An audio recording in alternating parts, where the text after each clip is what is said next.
नमस्कार सांग माने केमती अच्छंती मु जल्ली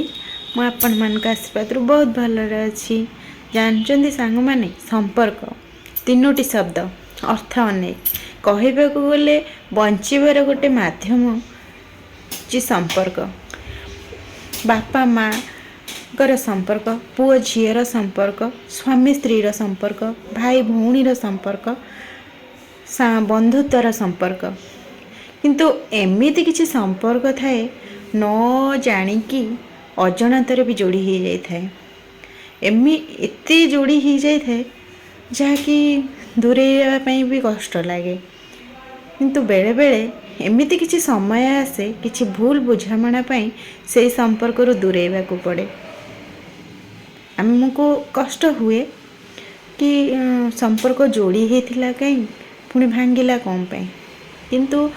आम से बुझी जावा दरकार जे बोध हुए ईश्वर से पर्यंत तांको सहित आमर संपर्क रखिले जहाँकि से आमको साहाय्य करिपारिला आमे ताकू साहाय्य करिपारिले नुहे तो सी आमको साहाय्य करिछि आमे ता पई किछि करिने आमे किछि ना किछि करिथिबा सेटा भाबी चुप रही जावा ठीक ठीक कहला सांग माने रहिली जय जगन्नाथ।